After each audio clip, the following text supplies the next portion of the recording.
DSTRY.MNL Fight Culture Podcast. Hosted by Carl Demessa and Jesse Reyes.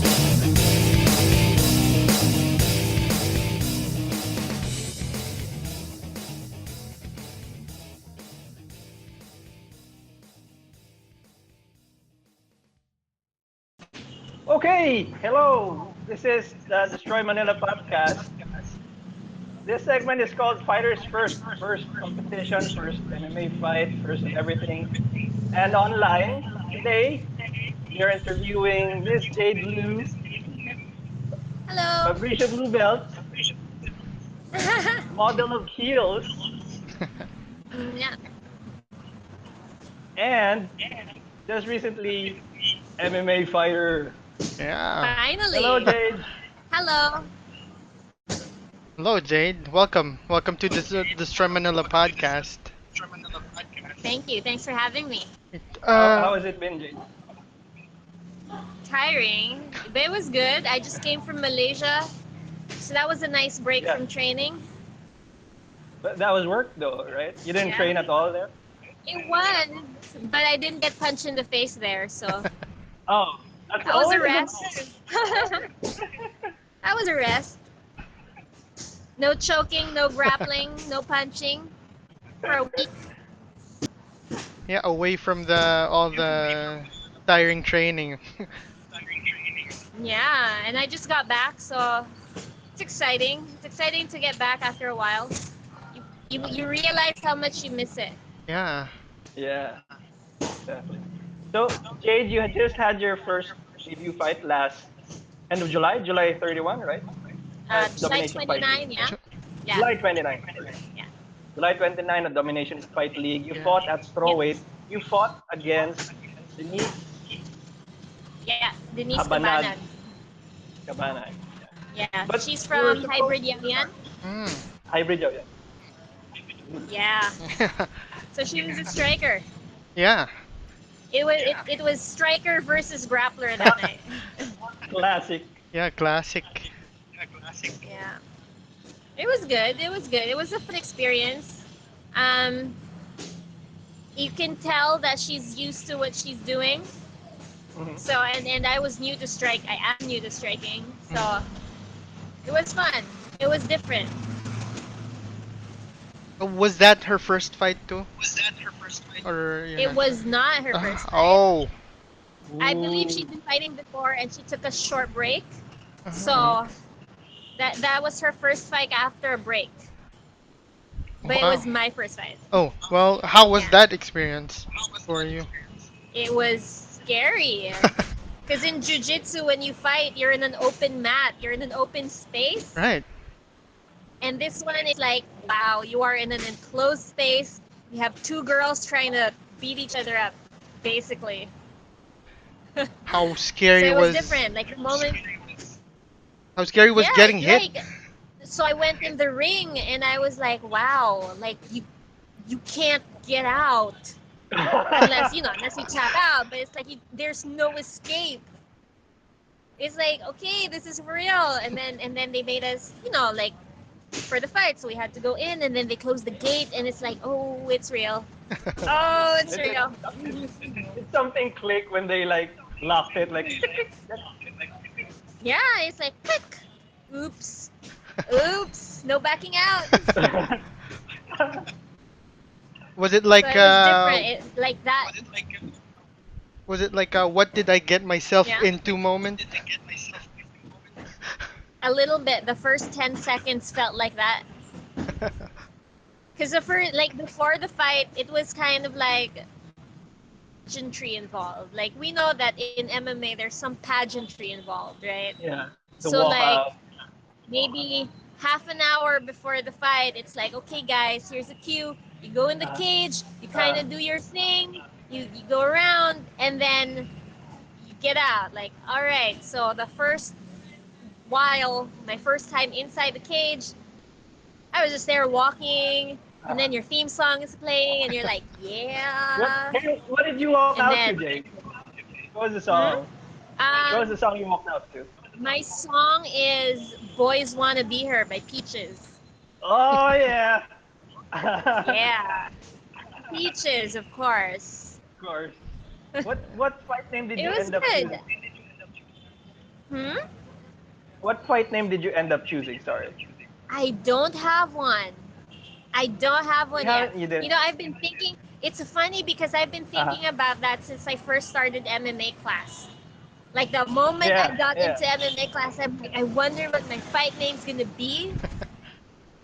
And the first thing that I thought of, I was like, do you know the show Scrubs? Yeah, Scrubs. You know Elliot? There was this one Oh, yeah, episode. She was like, "I'm bitch slap Barbie."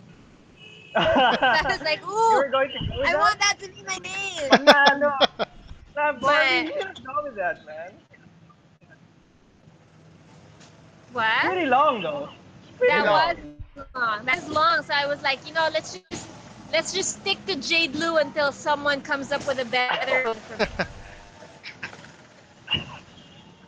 So for Hey now, Jade. I'm just Jade Lu. Okay. Hey Jade.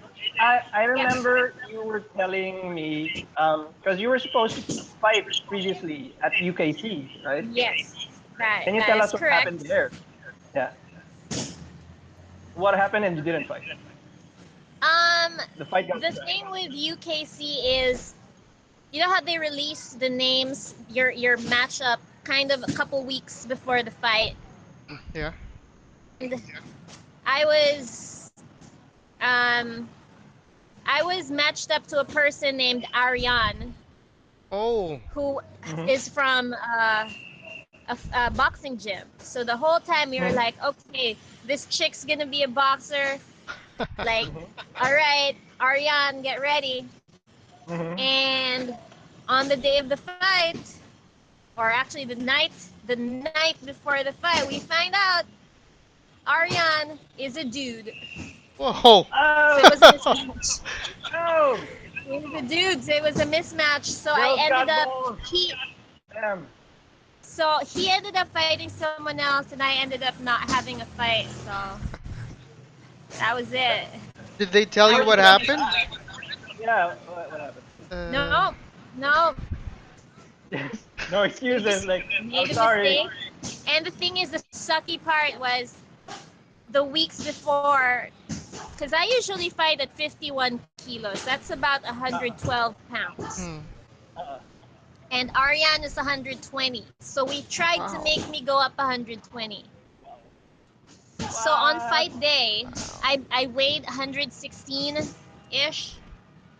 And the thing is, on the day, there was another girl without a fight. But she was Mhm. like, she weighed a lot less. She was, I think, 108. Wow. But she thought that I was too Ooh. heavy, so she didn't want to fight. You didn't want to fight. So Ah, basically, I gained weight and nothing. That for sucks. nothing. Ah, That's it. fighters That's what interruptus. happened. Oh, that shows. But, Yeah. So we had two well, at girls least you got. without a fight, and Ariane, Uh-huh. who had another fight. So Uh-huh. Yeah. Well, lucky for that's him. it. Amateur leagues, man. Yeah. So, Jade, just to ask, well, what made you want to fight in MMA? um, I there was a gym before, like maybe 5 years ago. Mm-hmm. Um, in my first workplace, there was a gym that happens to have an MMA class, and I was like, wow, I've seen this on TV. So I tried it, and then I continued it. I just wanted something different because my background is not fighting. I do not do sports. I am bad at sports, Yeah, dude. you're a dancer, I'm right, so Jade? bad at sports. Um, what? You have ballet. You have you have a ballet background, right? Yeah, I did ballet. I did dancing. That's my Uh, thing. And sports, basketball, volleyball. Wow. MMA So is very yeah, different. it is, right? And I was like, there's no balls like whirling uh, at me. Yeah. Um, so yeah. No, I am legit more scared playing basketball than jujitsu. Wow. Like Oh, legit. Cause like or volleyball. Volleyball's the scariest thing. Cause in volleyball you have a ball whirling at you, Yeah. uh, and you just have to kind of hit it or avoid it, right? You can't tap out to a ball; it's gonna hit you. Yeah. In jiu-jitsu, you tap out and it's done. Like you're safe. Right. You can't tap out a ball. So I am legit more scared to fight, not fight, to play volleyball than jiu-jitsu. Well, speaking of when did? getting hit with a Yeah. ball, weren't you scared of being hit with a fist on the face? Kind of. It's more like I've conditioned in my mind that Hmm. it's gonna happen, right? Yeah. So like the weeks leading up to the fight, my coaches, my teammates, they were just not all out, right? But they were starting to strike already, like at 60%, 70%, trying to get me not to flinch. Uh-huh. So on fight day, with your adrenaline, I was Yeah. getting hit and I wasn't defending. I was like, Oh. girl, you missed the spot. Instead of putting my hand up, I was like down here. So it was okay. Hit, getting hit wasn't as bad as I thought it would be, Mm, and it's probably because of adrenaline. Because Hmm. mm. adrenaline makes you a little crazy, right? So yeah, a little bit. So now you can take a legit hit. I want to talk about how you did the transition. I mean, from dance and ball sports to MMA and grappling. When did you think it clicked for you that hey, this is fun? It was fun when you started learning to pin people.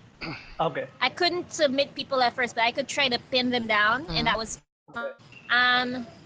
It clicked when be flexible and it worked for me. Like right now, let's Hmm. say, you know when people do X guard on you, like in jits, Yeah. Uh, and my defense to an X guard. Do you know my defense to an X guard? Have you seen it? I have My seen it. defense, Describe it for my us, please. To the viewers who have my not defense seen to an your X guard is to just incredible flexibility. right. So my defense to an X guard is just to do a Uh, split, and I'm like, uh-huh. well, yeah, There goes your that's X it. guard. That's it. It's now a split guard. Ta-da!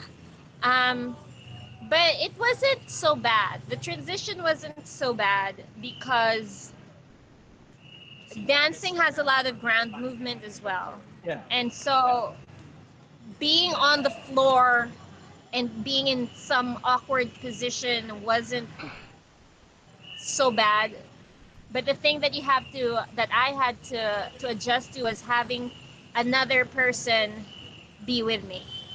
Because Okay. in Oh. dancing, you can do it solo Right. Okay. or you do it side by side. This one, it's like, nope, someone's foot is in my face Yeah. or something. I had to get used to that. And other such body parts, yeah. Was it like awkward at But first? yeah, it was awkward at first because you know how when you start, like I'm very thankful that my team they did it gradually. They didn't go all out, you know, berimbolo at the start. So at the start it was just side control, mount, right? Like Hmm. basic side control, mount, close guard. Yeah. And the thing that was awkward was, are you sure I have to go all out? Like I really have to choke you, not just like pretend choke. Uh, For real, like I can do it for real now.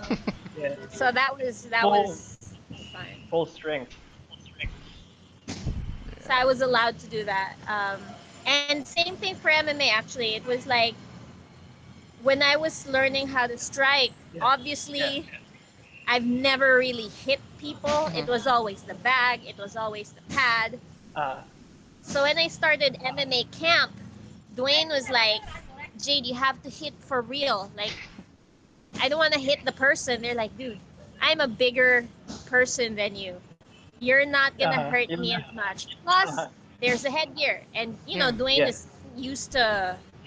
He's a fighter, Yeah. so he's like, Jade, it's not gonna hurt me, cause I know how this works. Like it's scary for you, cause it's your first time. So just hit me. Like okay. Yeah. Took a while. That took a while, Because cause I you're was scared. Like I didn't want to, you know. Yeah, because I didn't want to hit him like in the jaw. I didn't want to hit him in like the ear or something. Not that I thought I could take him out, but just the idea of doing that is just new to me. So that felt nice, kind of, sort of. so That sounds wrong, but it was already. you think you're ready for more? I am. The promoter messaged me yesterday. Actually, he was like, "Are you game to fight another one? We'll look for a match Uh-huh. for you." And I told them I was like, you know what, I'm Uh-huh. game, but I have to discuss it with Dwayne Hmm. because he Uh-huh. can gauge if I'm ready for another fight or not, or work on something. Because like it's different when you're training versus when you test it out, Yeah. right? So Mhm. at training, I felt good. I thought I was doing okay, and Mhm. then during the fight, shows you, all right, this is what happens in a fight, which is different from when you're training. So Okay. I'm gonna have to In discuss that with Dwayne, and then he can tell me if I'm ready. Jade, in hindsight, do you Yeah. think do you think the fighting in terms of what you just experienced, Hmm. if you were to analyze the fight, what would you have done differently? Was there anything you wanted done differently? Of course, you probably I wanted would have the done a whole lot of thing things to differently. tell us. No, okay. Um, First, I would have kept my hand up. Right. She wouldn't have stopped me with nose. I have a thing on my nose right now. That's from her. Um, I would have kept my hand up. That's what. No, but I think I would have done. I would have executed the game plan better. Um, because Which was I to feel take her like to I the had a ground. good game plan going on. And the thing I told them, post fight, the reason why I'm not over it isn't because I lost. Like I can accept loss. Hmm. Part of the sport, right? But the thing that really gets me, like why I'm not over it, is because in my mind, everything keeps replaying. Like I could have done this, I could have done that. Mm. Like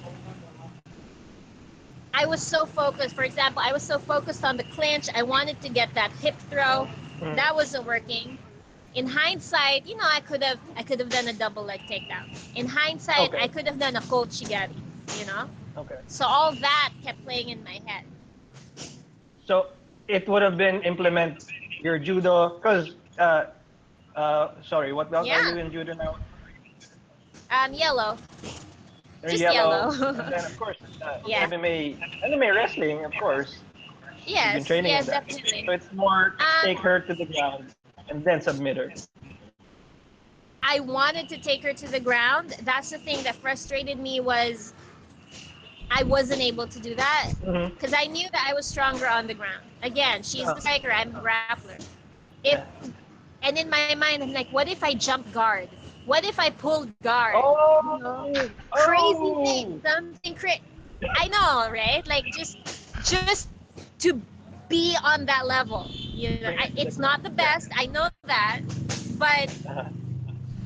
you could have as someone who's just more comfortable on the ground, you just think, what Yeah. if I did that? How bad would it have been? Would it have been Damien worse Maya than my style. stand up? What? Damien Maya style. Right, right. So, like, okay, my striking is not the best. Hmm. So in my Mm. mind, I'm like, if I pulled guard, how much worse could it have been compared to me standing?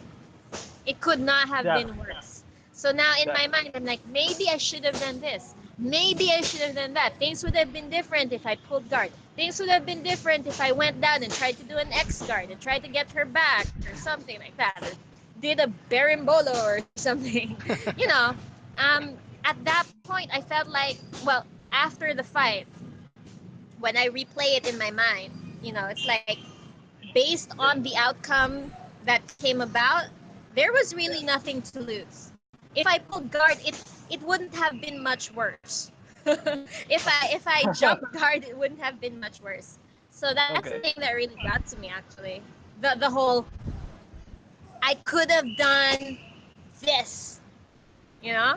So next time, I think The next time hindsight. we Yeah. could Yeah. Well, at least you learned a lot from that fight. definitely. I learned that stage fright is not your friend. Yeah. Yeah. Y- Surprising thing after the fight, Yeah.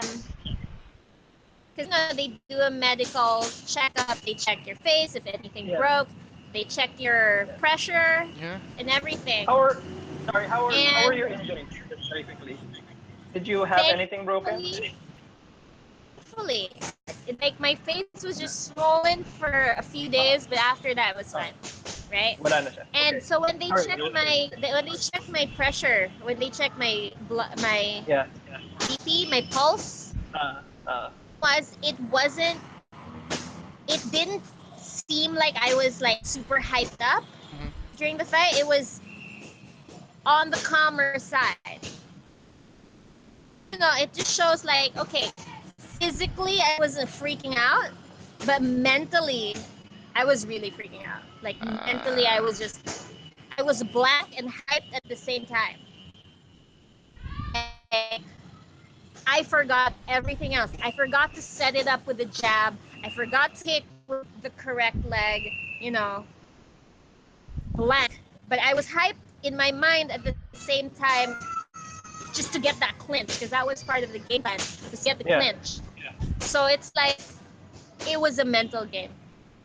Yeah, The definitely. medical checkup, it really showed it was a mental game, dude. You looked awesome though. Thank you. Thank Yeah. you. You I chose think it's everything also the so. diet because leading up Oh, the diet. to the fight, like last May, I had to reach almost 120. I was 116 during Mm-hmm. weigh-in, and right after that, I had to lose weight because this girl was 110, Yeah. 115. Yeah. I was 111. I had to lose like 5, 6 pounds. Wow. And the Plus you thing is carb. with me, hmm? Sure. Go ahead. Sorry. No. The thing with me is I want to reach fight weight as soon as possible so that I'm training at fight weight. I'm used to my body already. And so leading up to the fight, I was just eating vegetables, man, like raw vegetables, eggs, healthy eating. And I think that contributed to, some side effects. Plus you So coordinated I your was outfit happy. so nicely. Yes, yes. I thought about my outfit long and hard. I was like, you know what? She's probably gonna wear black. She looks like the type to wear black, which she did. So I was like, no, I'm gonna wear pink. I'm gonna Ah. wear leopard pink. So I did. So, style points. That's it. That's all that I went there for. That was my consolation. uh, Overall though, mukhang... Go ahead, please. Sorry. oh yeah, yeah. Continue. Na. Overall, The thing is, yeah. sorry. Yeah. Go ahead. What? No, I was just saying, like, I think it's not important. But I think there's a thing about being girly and and fighting. Mm, Because, like, Mm-hmm. when you say fight sports, when you say, oh, she's a fighter, like, the last thing you think about is a feminine person. right. You think she's, like, rough and tough and brusco, And I think that's one thing that keeps other women from getting into fight sports. They don't want the grime. They don't want to look haggard. They don't want to, they don't want to be dirty. So I'm just trying to, hey girls, guess what? You can be girly and you can fight too. You know, Exactly. Yeah. dude, I colored my nails for that fight. My nails, you can't What? see it in the What? photos, but I was like, my nails were gold for that fight. I bought Attention nail to polish. detail. But the thing is, like, ever since my first fight, my first jiu-jitsu fight around three, Mhm. 4 years ago, from the first Mhm. fight, I would always color my nails. That is my pre-fight ritual. My nails are always colored, man. So yeah, I'm sure I'm they gonna look do that awesome. now. I don't know. That's therapeutic, I guess. You know how some people they have to calm. Well, you have to calm down before a fight, and me, you can't move for a couple hours. That kind of forces me to relax. Like, yeah, okay, let's visualize. So yeah, I think it's important that women realize that you can be girly, and you can be Yeah. feminine, and you can be kikai. I'm for that. Super important. Yeah. Yeah, dude, my hashtag throughout my fight prep for my fight is fight like a girl. And I think that's one thing that has to be recognized. When, like, even in jujitsu, men and women fight differently. Like, Exactly. we are just different creatures, you Yeah. know? And so, you know what? I'm not gonna fight like a dude. I'm a girl. I'm gonna fight like a girl. That's how it is. And I think women should know that. I think women, when we say fight like a girl, that can be a good thing, and that Yeah. should be a good thing because women fight their own way, and women should be able to fight. I think in this day and age, like, you have to admit that it's a scary time. Like the world is pretty scary. Like, you will just never know what's gonna come up, and I think women should be equipped that way. Because, Yeah. like, Yeah. a Exactly. lot of girls, they carry bags, right? They carry purses. And what do they have in their bags? They have an umbrella just in case it rains. They have alcohol just in case it gets dirty. They have tissue just in case they need to go to the restroom. Well, why can't you equip yourself with skills just in case something not nice is going to happen, Yeah. Exactly. right? I wanted to ask you about equipping girls. Weren't you teaching Yes. some sight impaired women to do jits? Yes. Every other week, I'm teaching visually impaired ladies some jujitsu, and that one is more self-defense oriented in terms of the techniques that I decided to teach first is something that they can use in a self-defense basis. So, for example, I wasn't teaching them chokes or submissions yet. The first thing that I taught them was break fall, side control escape, mount escape, technical stand up, things that they can first use Yeah.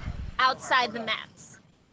Because one thing that I really emphasize um, when because sometimes I teach girls jujitsu a little bit, is there's a difference between jujitsu for sport and jujitsu skills applied in real life. The mat, you have no referees. Outside the mats, when someone wants to hurt you, they can possibly kill you. Like, that's Definitely. within the realm of possibilities. In jiu-jitsu for sport, on the mats, nobody's supposed to die. That's a freak accident. In fact, you're not even supposed to hurt the person. Allowed, certain techniques are not allowed because you don't want to hurt your opponent, right? Because it's a sport. But outside the mats, anything goes. A guy can have a knife, a guy can punch you in the face. So I really emphasize the fact that, I jiu-jitsu for sport.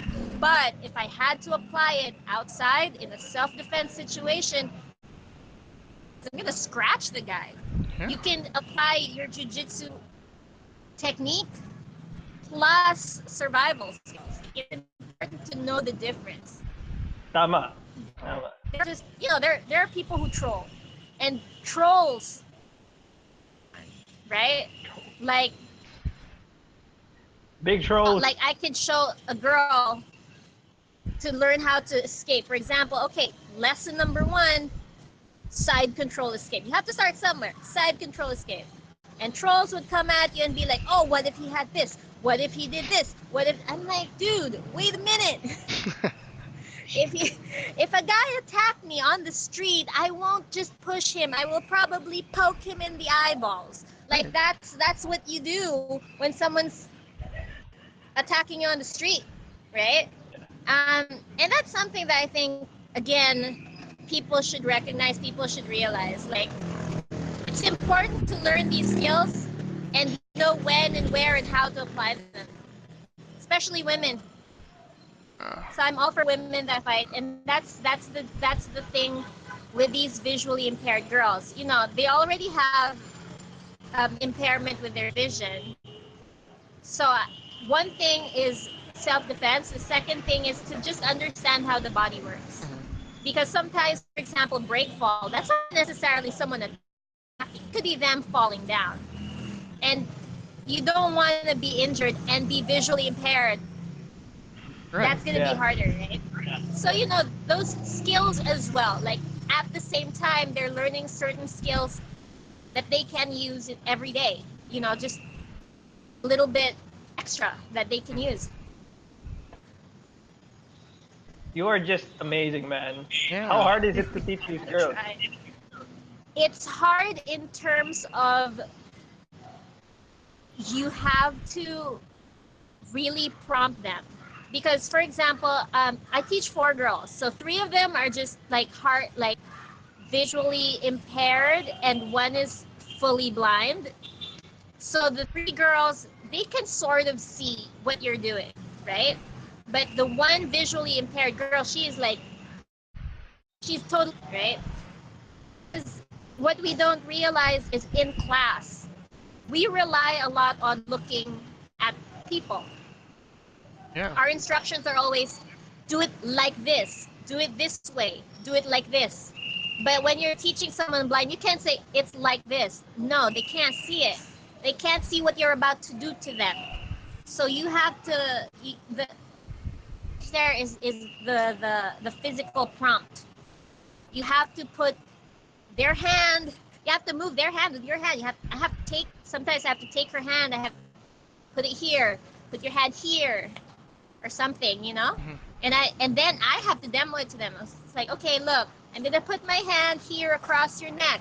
What you have to do is you have to put your hand here and defend yourself for it to make sense to her, because she couldn't see what's happening. It's hard to make sense of it. That's the challenge there. You can see things, you can see the bigger picture quite clearly. This is the situation. When you can't see anything, you can't necessarily understand the context of what's going on. So that's the challenge. The challenge is to make her understand the context and the situation. So it's tedious, but it's all right. Once you get the feel of it, it's okay. So we just do like 1 technique a day. Okay. Sorry, am I talking too much? That's okay. That's okay. It's I fine, feel like man. I'm getting into that nitty-gritty details. No, it's fine. Details are awesome. How rewarding is But it yeah. to be able to Like, teach I them? like it.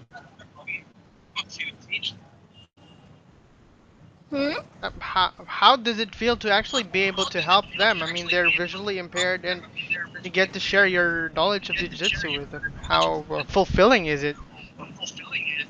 It feels good. It feels really good. Because at the end of the day, this is a service. Right.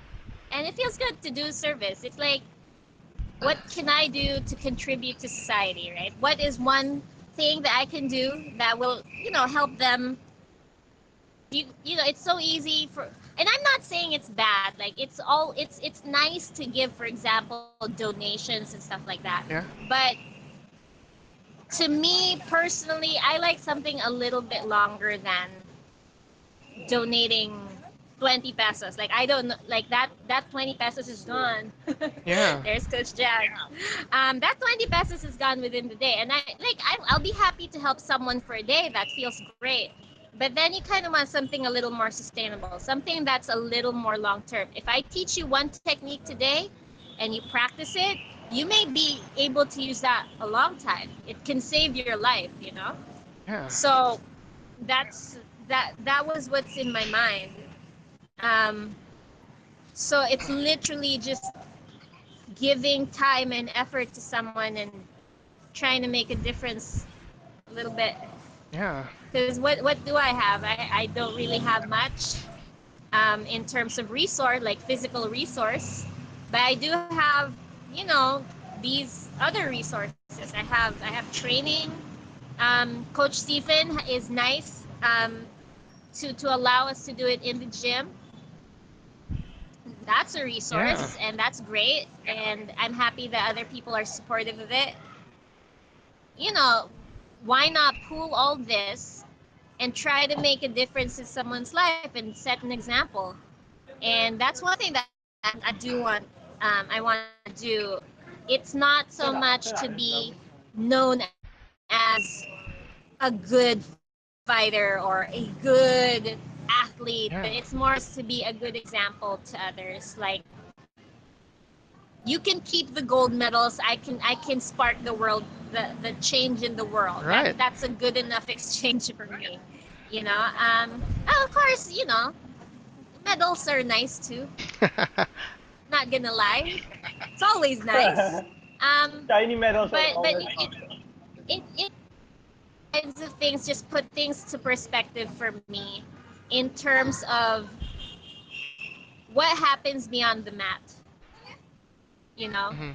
because there will always be wins and losses on the mat, and then there's life.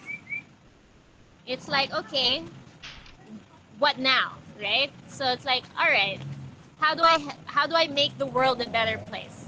After competition, after class, what can we do to make the world a better place? Well, we can help others. So that's what I'm trying to do. Trying to set an example, trying to empower others. Hmm. And the thing that really made me want to do this, well, first was empowerment. If you've seen the visually impaired do sports, I'm not a lot, but in a lot of sports that they're doing, they need someone to help them. For example, if they do running Hmm. or swimming, usually they have a companion. They have a sighted companion that will guide them and show them where to run, where to swim, and how to do it.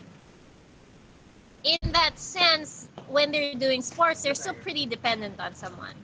Right. But if you do contact jiu-jitsu, it's just you. Like your victory, I mean, of course, you're technique wise, you're the sum of your parts. But in terms of effort that you put in, that's on you. You don't need other people to fight with you. Yeah. Like when you're on the mat, that's you. So that's what I want. You know, that's what I want them to experience. Not that encouraging them or telling them to have to compete. That would be nice, but obviously, like, that's not a priority. Yeah. The priority here is for them to feel like, listen, I can do things without sight. Like I can defend myself, I can be strong, I can learn things, I can join a class like everyone else and not need special, not a lot of special accommodations and stuff like that. So that's what I want them to feel. I want them to really be integrated because we're all for jiu-jitsu will say, oh look, we're so different. Like you're a lawyer and you're a chef and you're like a student and everyone's or just one. Well, visual impairment is just one other aspect, and you can totally integrate someone with that with everyone else. And I think that's one thing that people should realize. Because when I told them that I was teaching blind women, Mm. the first thing that they said was, "Oh, that's hard." Well, it's not hard. It's tedious. So it's not really hard. that, with a little effort, you can do it. And with a little effort, they can be part of the class. They can be part of the regular class. Right. That's the goal. Hmm. uh, by the way, I heard you do FMA training too. Yeah, I train almost every day, Hmm.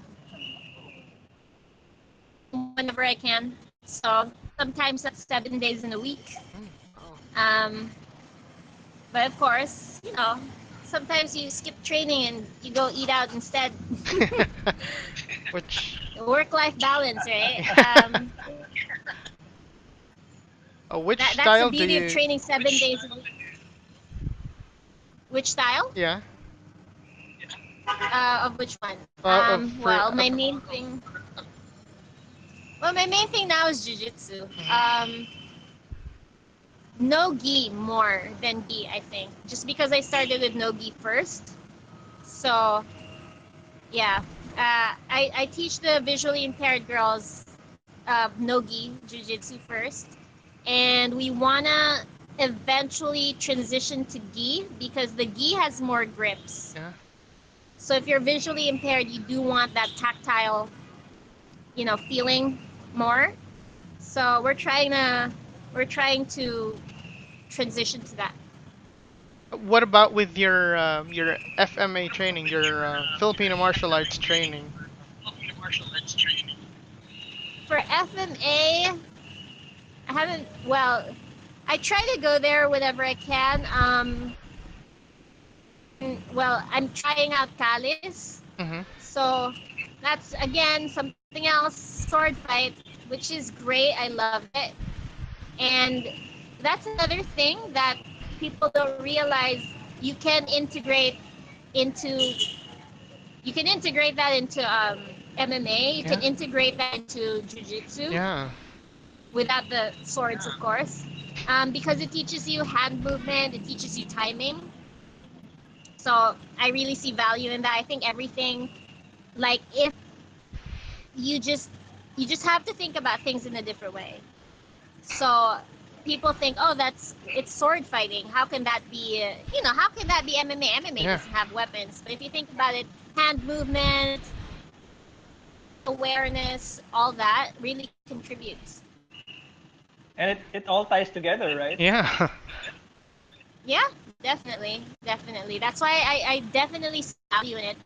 Um, I still continue gi training during MMA camp. Not as much, but I still did it because even if MMA didn't have a gi, again, the skills that you learn, like sweeps or leg positions, those things contribute. Hmm. Yeah. And well, one other thing that I heard about you is you're into guns as well. Yes, Yeah. Can you yes. tell us about that? Yes, I am. Big guns. Yeah. What was that? Big guns. I do guns. Well, they're not mine. I borrow them. Again, the one reason why I think, because I don't own any gun, and I don't really now in my mind I don't intend to.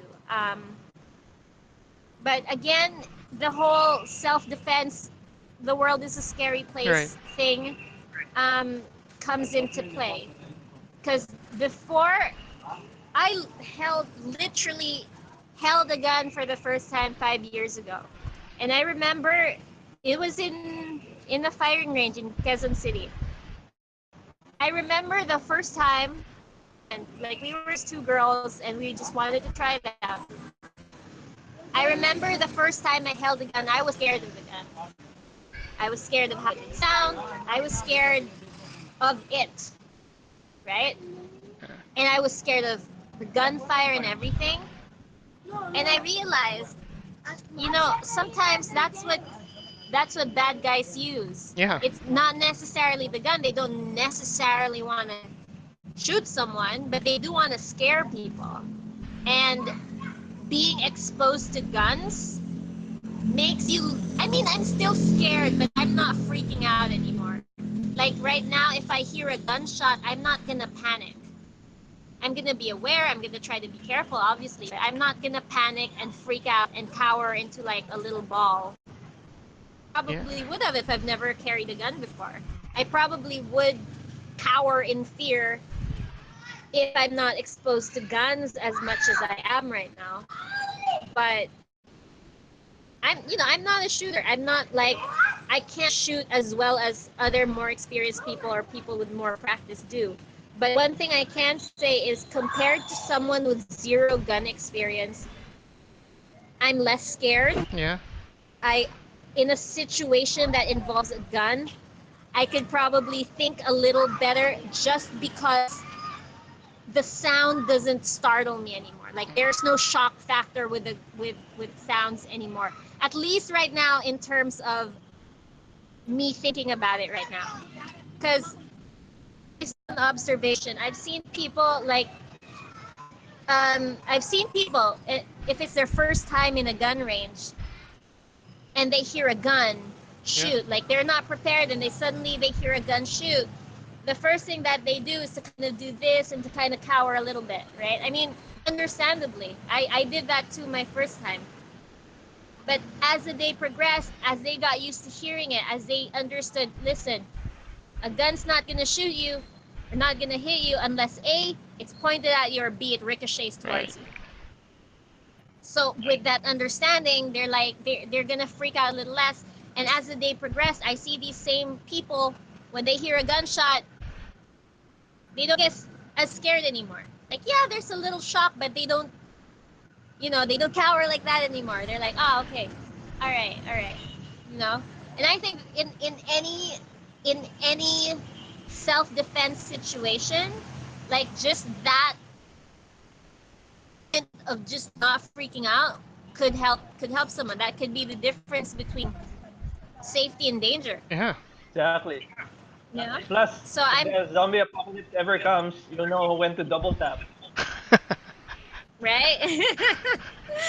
There you go. So yeah, from So from yeah. from dancing to MMA to jiu-jitsu to guns and to FMA. Yeah. You're a pretty tough woman.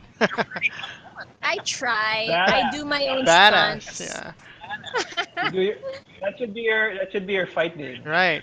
Jade Badass Mhm. Lu. Yeah, Badass. that could be.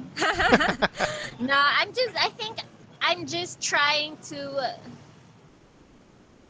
I just think the world is a scary place, and I think that's pretty sad, Yeah. honestly. I hate to think that the world is a scary place, but you kind of have to just accept the fact that it can be. Yeah. Yeah. And At some point, that's the what idea, that's your what I'm idea about the advocating, world. Sorry, go ahead. right? It's a sick, sad world, and Yeah. I'm advocating it, but I hate the fact that I am. It just confirms that the world is scary. But then again, it's like, Yeah. if you don't encourage people to defend themselves, it's gonna be an even scarier place, and we don't want that. So right now, I mean, I'm some advocating people live in a women. bubble, right? Exactly. So now I'm just advocating for women to defend themselves. You don't have to be an MMA athlete. You don't have to learn how to hit someone necessarily. That would be cool, but you not necessarily. First things first, defend yourself. Well, what advice can you give to women who want to try out, say, jiu-jitsu or MMA but are really scared? The first thing that you have to know, or the number one advice is, one, look for a good gym. Mm. And I think this is important because it's a good gym when people take care of you. Yeah. People think MMA, jiu-jitsu, or fight sports is all about violence. But ironically, the whole thing, fight sports, is learning how to take care of another person. Yeah. In jiu-jitsu, people, like, when you tap out, you have to know, you have to understand your partner's limits. You don't even call them opponents in the gym. Your partner. They're partners. You have to take care of them because if your partner gets injured, you have no more partner and you can't progress. You have to know how to take care. So I think that's one thing that's important. Number one, for people who are more experienced, for example, me, I've been doing this for a few years. So compared to a first timer, obviously, like I would have more technique, more experience. And it's my responsibility not to ragdoll them. It's my responsibility to understand, listen, it's this girl's first day. I will not scare her. I will not choke her so hard that she doesn't want to come back. I will take care of her so that she learn, so that we'll both progress. So number one, look for a good gym. Number two, when you find that good gym, understand that people will take you because it's a good gym, if it's a good team. I have gone to class with people with ego. And what I mean by that is, for example, just as an example, let's say he's a Muay Thai fighter, right? And he goes to Jiu-Jitsu. So you have a big guy versus me, small girl. And having more experience, I could, do certain techniques on him. Having ego would muscle up. He would try to choke me out. And that's not cool. That's not what this is about. It's not about, hey, you're a big, strong guy and you have to overpower. It's not about that. It's about, listen, if you muscle up and I muscle up, one of us is going to get injured. And it's probably me just because I'm smaller than you. Cool. I don't want to play with you anymore. You lose a playmate.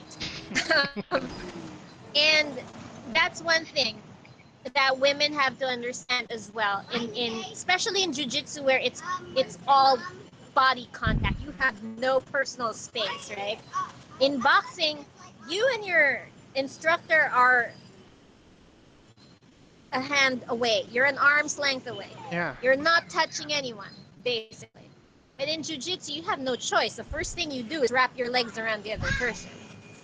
And one thing that I blogged about this, and one thing about jiu-jitsu, well, jiu-jitsu specifically, is women learn when to say no or when it's okay for them or how, when and where and how they are to be touched. Because in our gym, we have a rule. If you don't want to roll with someone, you say so, and that has to be respected. You can't force someone to put their body on you. Yeah. That's a Like pretty good rule. that's just not how this works. In the gym, especially towards women, it's like, listen, if for any reason at all, you don't want to roll with someone, you don't have to, because that's okay. And I think women have to understand that those kinds of things, taking care of your opponent, not rolling when you don't have to, telling someone if someone freaks you out, that those things actually exist. Those rules exist in the gym, in a good gym. And I'm lucky that our gym has those rules. I come from a good gym, and those rules are being enforced. Like, if I find someone creepy and I don't want to roll with him, I don't need a reason. I just say, you know what, I kind of don't want to roll with him. Like, leave it, And I think the one thing that intimidates women is the fact that you have to roll. There has to be contact with someone. I must admit, my first couple times it was awkward. I'm just a little crazy and want to choke someone. That's why I kept coming back. But women have to know that there are rules like that. And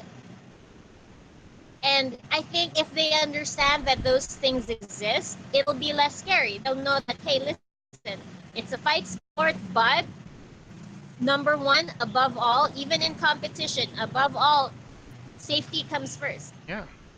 Two, in competition, safety comes first. There's a reason why rules exist, and those rules exist because of safety. And I think those rules are something that all gyms should have. I believe any good gym would have those rules or iterations of those rules. And I'm stressing good ones because different cultures, right? Yeah. So maybe I just don't understand certain gyms maybe, things like that. So it's important that, again, women understand these. Because even if the rules exist and women don't understand them, then there's kind of no point because you don't understand it. So it's important that they understand that these things happen. Mhm. You should be taken care of as a student, as a client, as a paying customer. Yeah. There's that level of care. I mean, let's face it, like the gym is a business. Yeah. And if you keep injuring all your clients, if you keep injuring all your students, they're not going to come back. Yeah. And it's bad for So in a business. business perspective, right? In the business perspective, you do have to take care of them. But in the jiu-jitsu culture of things, you do have to take care of each other. Yeah. It's about, brotherhood, and true brothers would probably would take care of them, would Mhm. take care of each other. Same thing with us sisters. Yeah. And by the way, So, do you have any upcoming fights? well, jiu-jitsu is coming up Yeah. September 30. There's nationals. So I plan to attend that one. Where's So that gonna be yeah, done? no more, not no more, but no striking for a little bit. I'm gonna focus on grappling up to September. This is gonna be in Mall of Asia. Yeah. Yeah. We'll see if we can Yeah, watch you grapple there live. yeah, Jade, are your sponsors the that's same? it. That Fat Bastard? Is that an insurance company? Yeah. Right now the ones to me are Phil Insure and Fat Bastard Wines. Mm. Yeah. So they have been gracious. I am very thankful for their support because their support allows me to, to keep training. And the more I train, the more I want to help others. So it's a chain. It's a chain.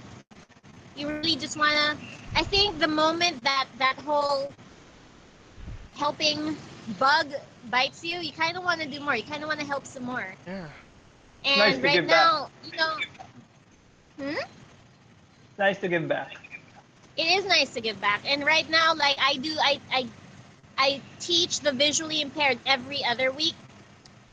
So it's kind of think, okay, I have every other week. How else can I help other people?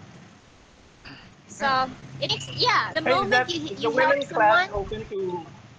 Is the visually impaired class open to other women as self-defense class? the self defense. Well, for self defense class, that's open to everyone.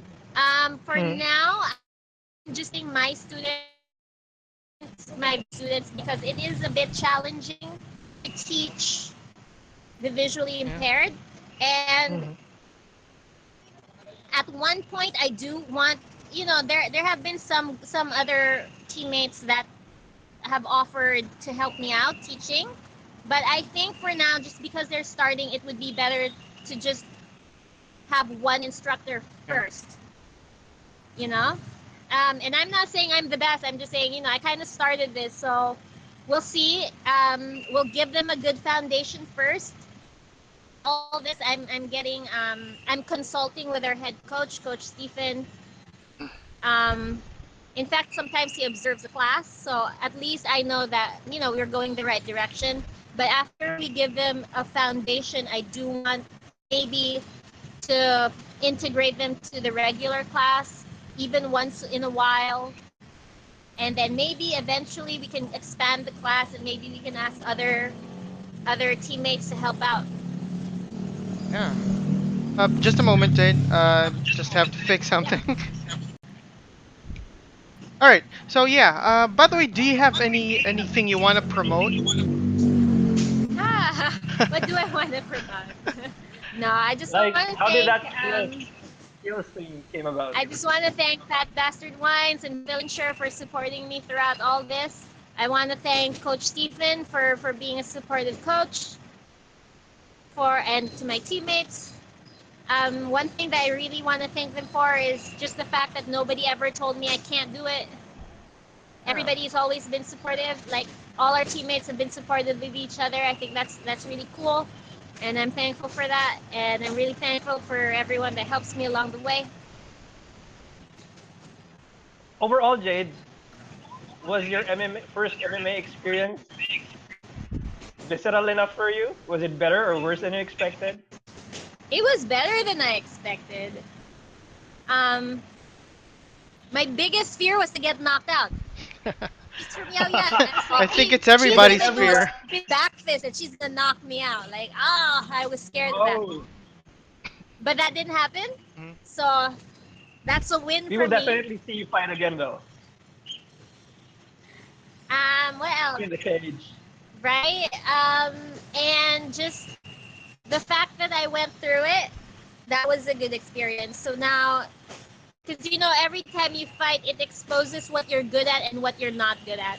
So now my coaches know what to work on or what to drill, and that's good. So I'm pumped for the next one. I'm pretty excited to go through the next.